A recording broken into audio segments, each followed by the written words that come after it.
We're gonna go ahead and call the meeting to order. Gave everybody a few minutes. I guess if I was a little tardy, I guess that's acceptable. And I want to thank everybody for coming out and our honored guest. Guess the first thing is to approve the agenda for today. We can have a move, and then we can have an acceptance, and we can move forward. We need a motion. So moved. Yep. And a second. Yep, second. It's been moved and properly second. The agenda has been accepted. I'm William Higgs. I'm the vice chair, and Robert Schaffner is having a procedure today, so I'm filling in for him. One, I'd like to thank presidents of the various schools here, one who I know very well, and any other guests that we might have. Okay, the agenda has been accepted. Anybody wanted to review it? Any questions or changes that we might need to make? I just want to bring up the comment earlier that I accidentally put October 8th as the future meeting scheduled. It's really going to be January 14th, April 18th, and August 26th, according to our minutes. And it's just a correction to the agenda.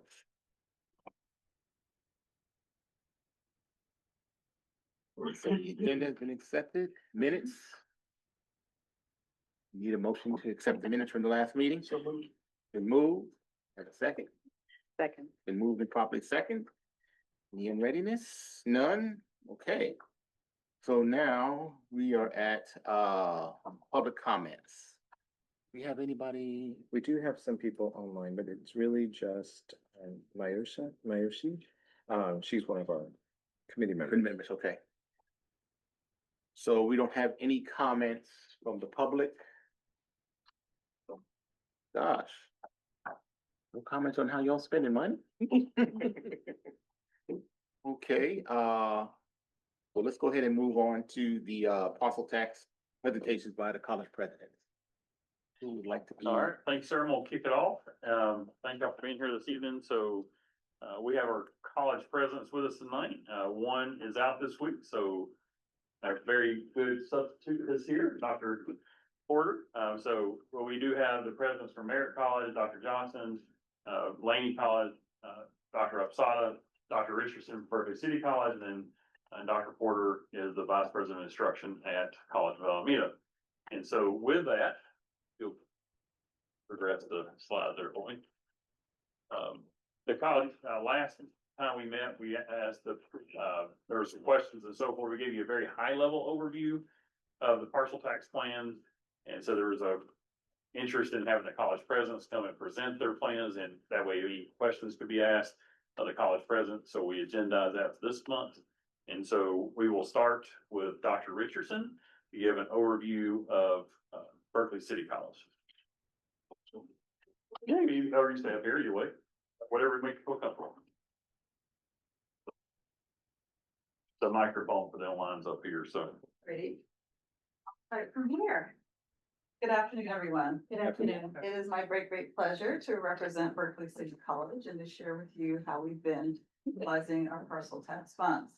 First of all, for this first slide, I'd like to share that this plan reflects increases different from the original plan, reflects increases due to salary changes, salary increases, and our compliance with the 30-70 split between non-instructional and instructional expenditures.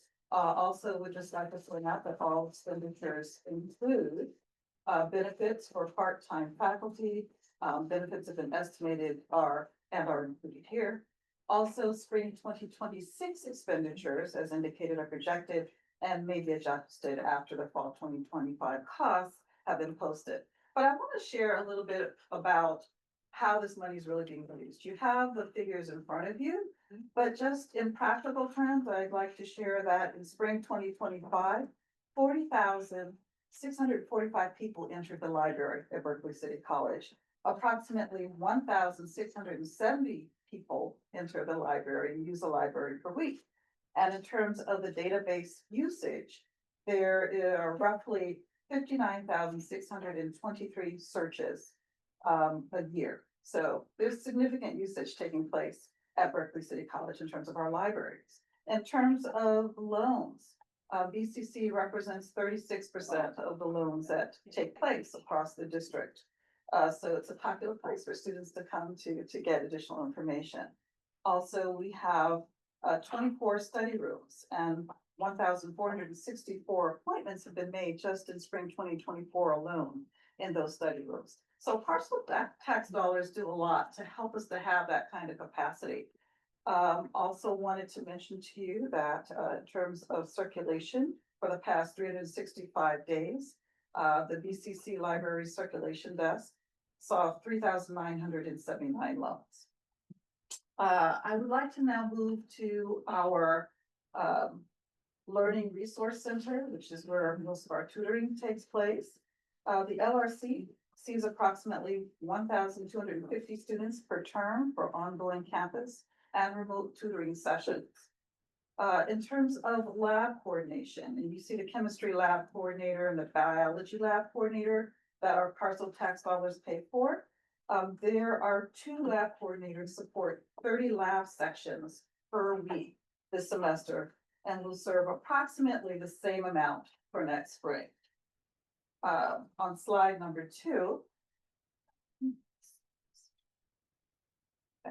You'll see here the spring instructional budget, which will appear similar in 2026 as it does, as you see here. And this fall, we're using parcel tax funds to cover the cost of instruction of 54 of our 404 sections that we're offering this semester, which is about 13.3% of the total number of sections that we're offering. Now, these are core courses, as you can see: biology, chemistry, English, math, and stats. These are the courses that are just core to the foundation courses needed for most of our programs. But beyond the data, I wanted to share with you that parcel tax dollars represent for BCC a tremendous success, not only for the college, but for the taxpayers who contribute these funds to cause all of these, to make all these things possible.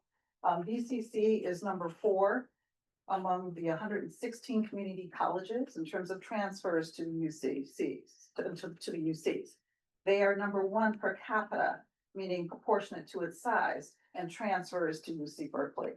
So these dollars are going a long way in terms of helping us to be successful, particularly relative to our other colleges. And just as a personal note, our valedictorian in 2024, Derek Carver, is now part of the class of 2026 at UC Berkeley at the Haas School of Business. Now, Derek was someone who was unhoused. He had substance abuse issues. Derek got in trouble with the law, but his experience at BCC gave him the second chance that he needed to be in the position that he is right now. And at graduation, when he was delivering his valedictorian speech, his daughter yelled out, "Hi, Daddy!" We all lost it because it's just amazing testament to the power of second chances and to the power of education. So again, I want to thank you on behalf of Berkeley City College for all that you're doing to help us, to help our students and our college. Thank you. Thank you.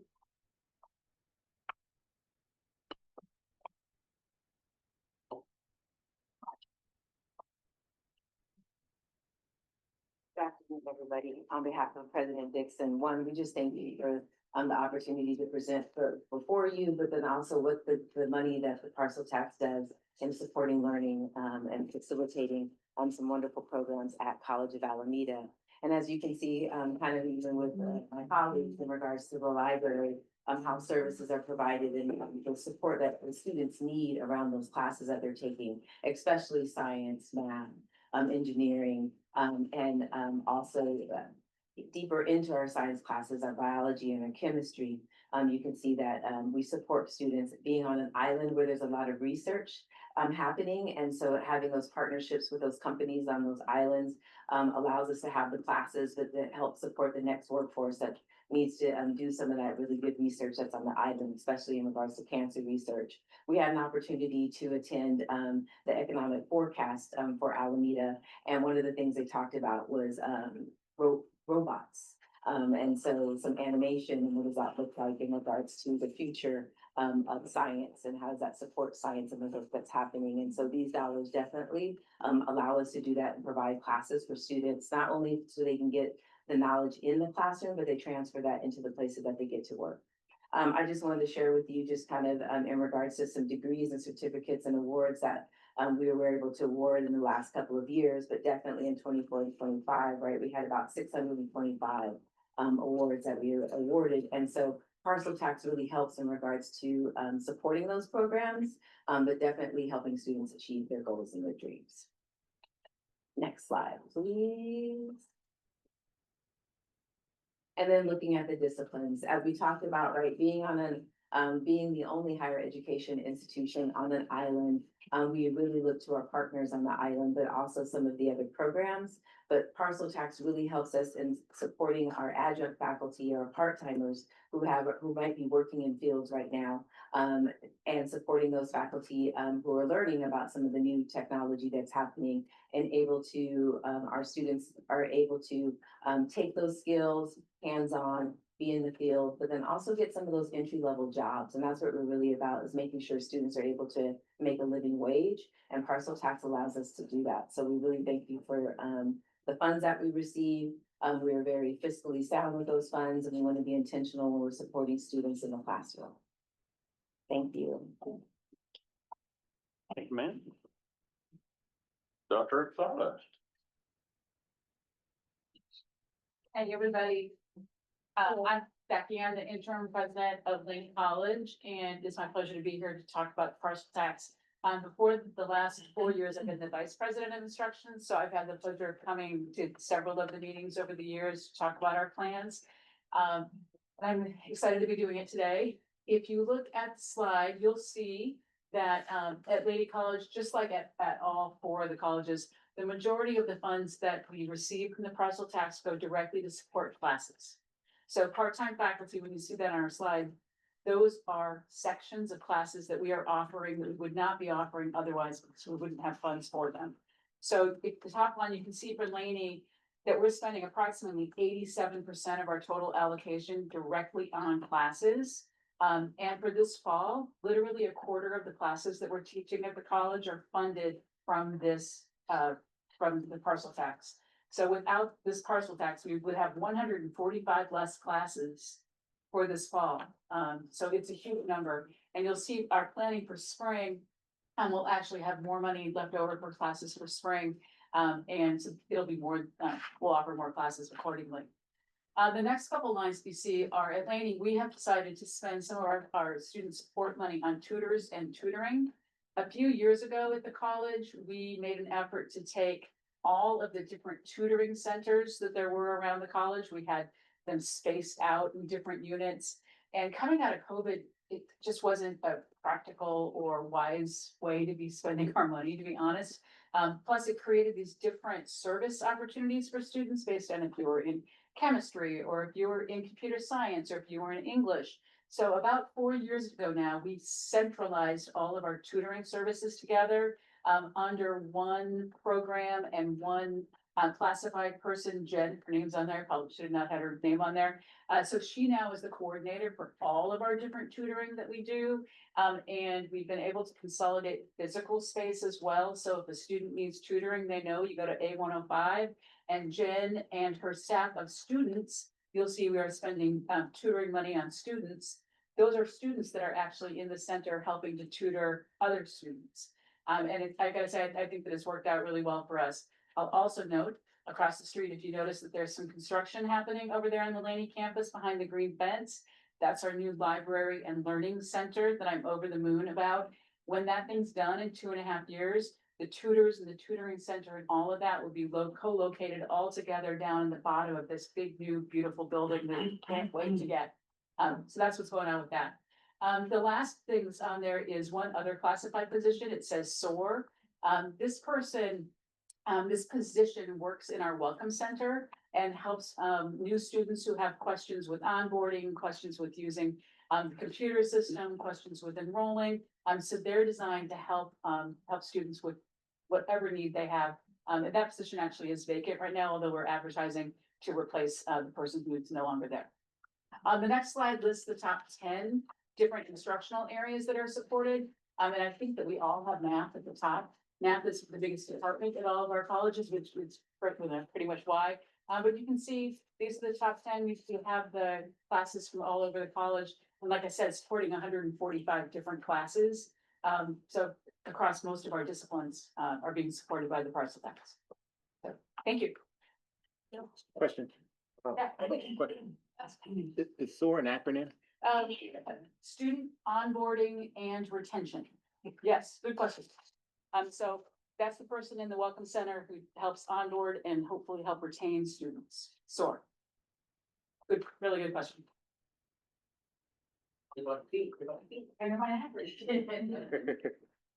Dr. Johnson. All right, good afternoon, everyone. So one of the things about going last, that everyone says the things that you're gonna say. But one thing I think I can share about Merritt College that's consistent with all the colleges, I think it's important to say it in this space, is that we're all using the money consistent with Peralta Community College District board policy and Administrative Procedure 6741, as well as the guidelines delineated in the Measure B Parcel tax language, which is to use our funds to support core academic programs and teach for careers and prepare graduates to craft their four-year institutions.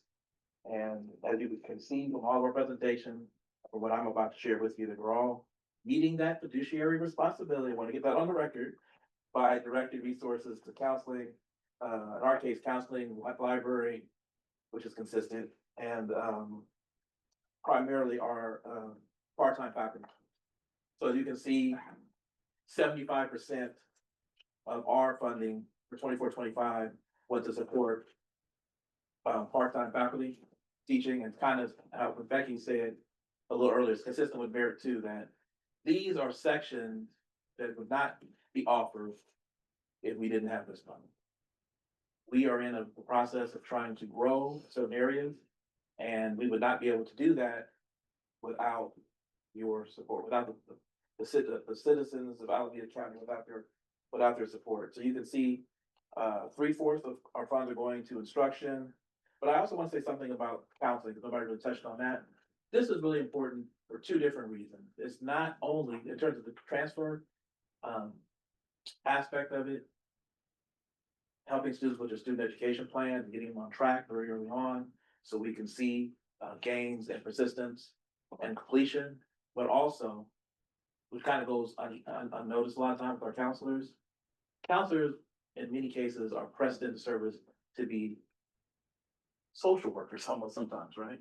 Because we all understand that many of the things that are going on outside of the class is not always about one's ability to pass a test, write a paper, give a speech. It's one's ability to contend with the things going outside of the classroom that have an impact on the classroom. So our counselors are very vital. So I don't want that point to be missed in terms of why it's so important to fund the counselors with some of this funding. Next slide for me. So we have a breakdown of, okay, maybe one more slide. One more, I'm sorry. Oh, I switched yours, I apologize. Okay, no problem. So our top program, Merritt College has really placed a lot of its emphasis on our allied health, our sciences. So you can see that's where the majority of our parcel tax funding went. Where we have a nursing program that pushes, so we have many people who are aspiring to be nurses. That is our most popular major. But even if they end up doing something else, the anatomy, the biology classes, physiology classes, all of those classes, we would not be able to meet that demand and meet that need without the parcel tax. Just between English and math alone, I did the math in my head, and that's essentially the equivalent of 6 full-time faculty members, full-time equivalent faculty members that we've been able to hire or run sections just based on the parcel tax for the math and English, which comes up to about $349,000 if the math is good in my head. So I want to make sure that we note that. Next slide.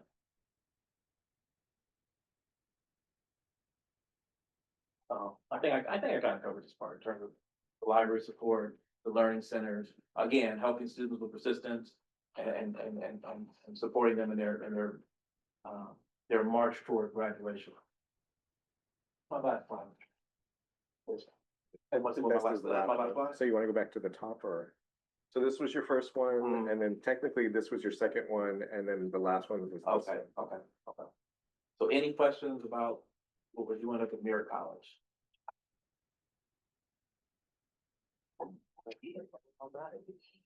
All right, thank you.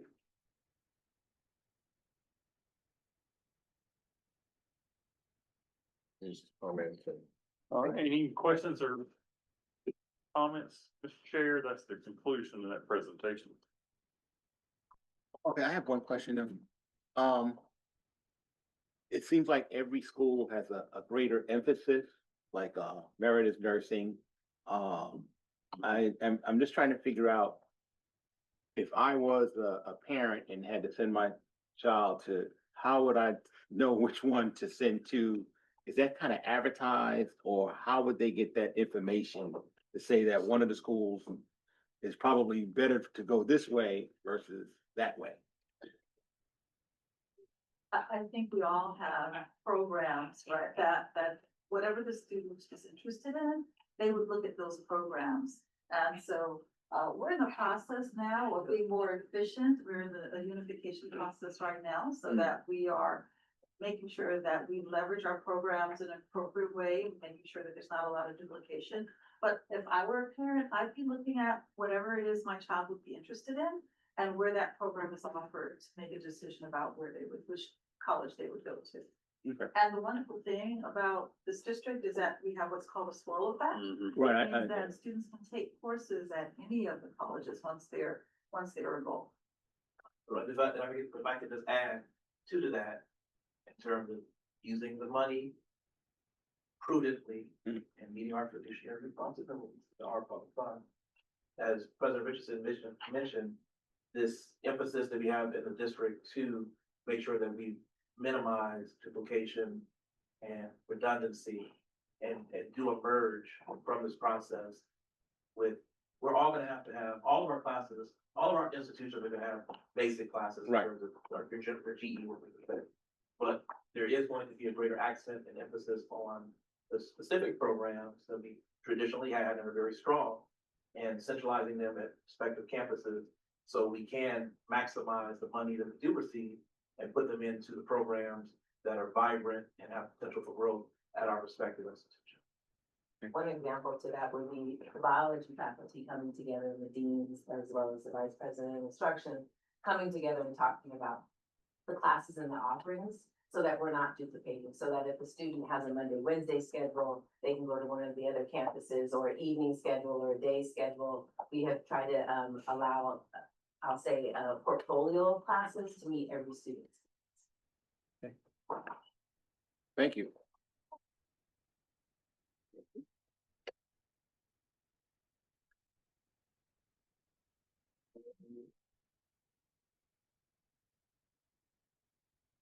I have a question. I think last time we kind of mentioned that there's like some transportation system for the students to get between the different schools too. Is that, you talked about that?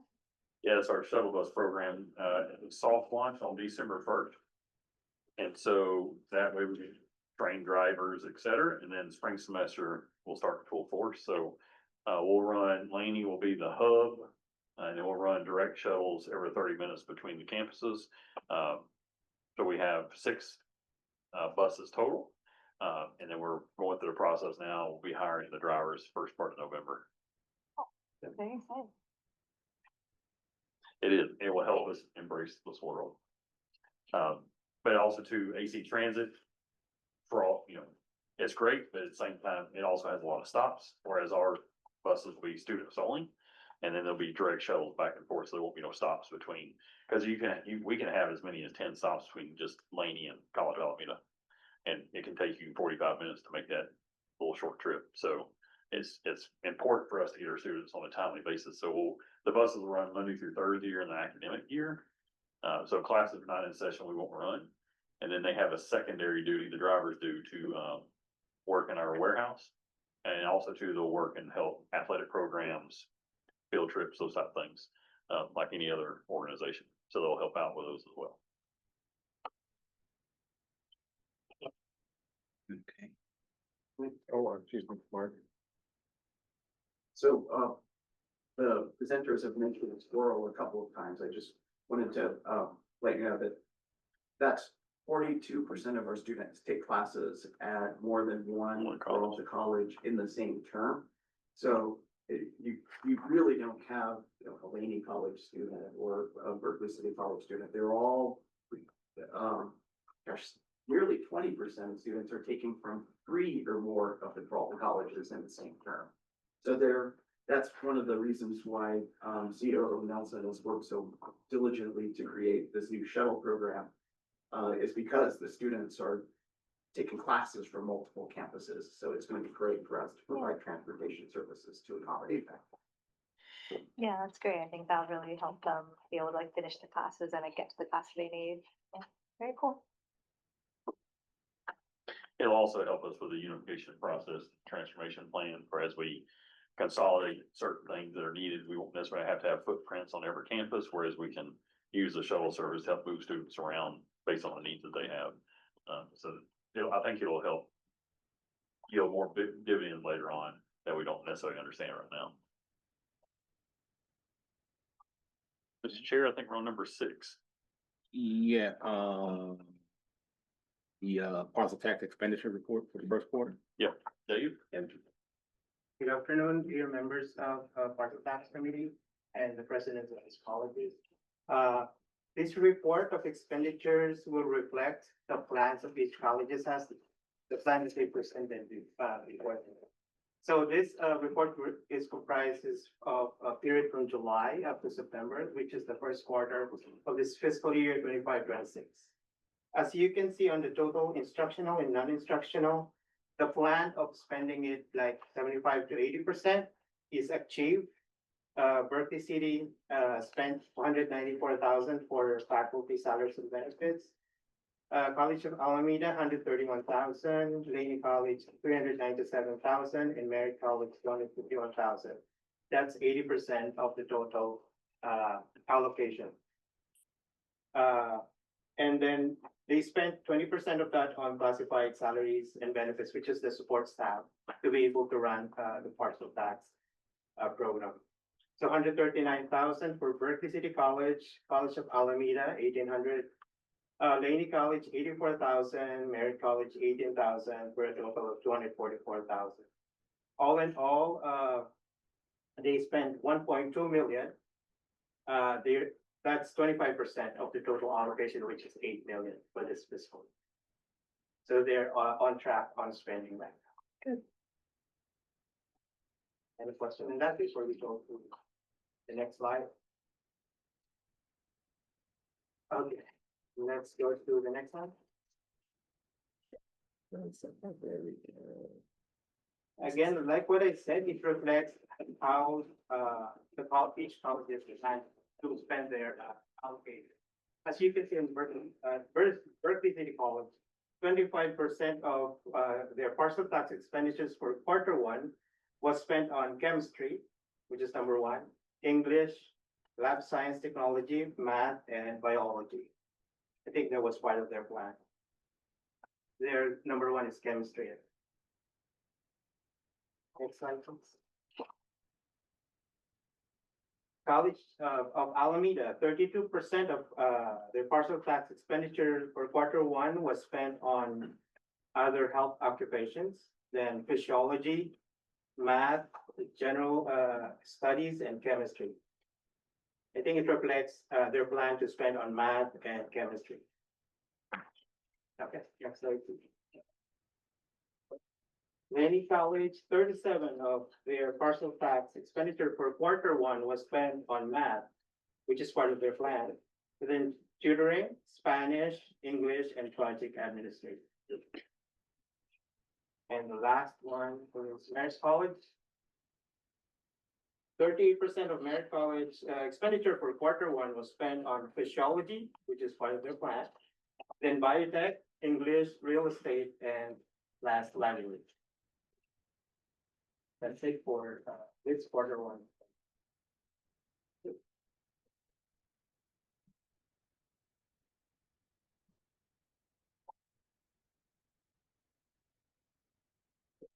Any questions, or I don't see any questions online, just in case you're asking. the bus program, how is that gonna be absorbed? Is that parcel tax at all, or? No, the students passed a fee last spring of $50 per term for this fiscal year. Next fiscal year will be $53 per term. And so that is inclusive of the AC Transit program, so it'll be for both. So the students are helping pay for about 50% of the program, and the other 50% will come from the district. So that's gonna be across the board, and so even if you don't use the bus, you're gonna get. Yes, it's a Okay. mandatory fee, yeah. So the AC Transit program is only for students that take 6 units or more. Our program is for all students. Okay. So, as the committee, we have any other questions, anything? On the guest, do you have any other questions for us? I have an announcement once we get to that point. Okay, all right, why don't we go ahead and take, and entertain that now? All right, so just let the Parks Tax Committee know, the Oversight Committee, the district is going to be seeking a new parcel tax for the June ballot. And so we are, June 2026? that's correct, for the primary election. So we are not asking for a increase in parcel tax, we're gonna keep it flat. But we are gonna be asking for a sunset provision in the parcel tax so that it'll go for another, if we would ask for a new parcel tax, because this one concludes in December of 2026. So at the conclusion of this one, the next one would start, and then it would go for 9 years and expire. The goal is for us to strategically plan to rotate off the parcel tax, so we can live within our means, so we're not burdening taxpayers long term. And so we did the straw polling. We hold it both with what we call an evergreen or, ongoing until voters take it off the rolls, or with a sunset provision. One polled at 85%, the one for evergreen polled at 74%. So we have made the election, the board has given us authority to move forward with seeking a partial tax measure for the June ballot. So we are starting that process now. So we'll be putting together a committee outside of work hours, et cetera, typical campaign kind of things. So that process will be ongoing throughout better part of basically December and throughout the spring. So I just wanted to inform you all that. So you need us to wave the banner then? As much as possible, Okay. within FPPC guidelines. Meeting schedule, we've all got it calendared. I think I've seen Richard did a great job of sending out the, I sent out the invites. Invite. I did a great job. So our next meeting is gonna be January 14th, then, April 18th, and August 26th of 2026. Okay? And, That's what I have. and we have elections, I think, we seated, I'm sorry? I think elections for new seats, I think something. Are you talking about for the board of trustees? For our, The committee, yeah. Oh, I'm sorry, Mark would. Yeah, so, I remember it was mentioned at the last meeting, but, I think since it wasn't agendized for this meeting, Mhm. it should be on the meeting in January. Okay. Because we have many, new members that are on the committee. Mhm. It would be good to have the vote. Okay. all right. So we've kind of completed the agenda here. We can move for an adjournment. So moved, second. It's been moved and properly second. Is there any unreadiness? All in favor? Aye. Aye. Okay, thank you. All right, thank you, folks.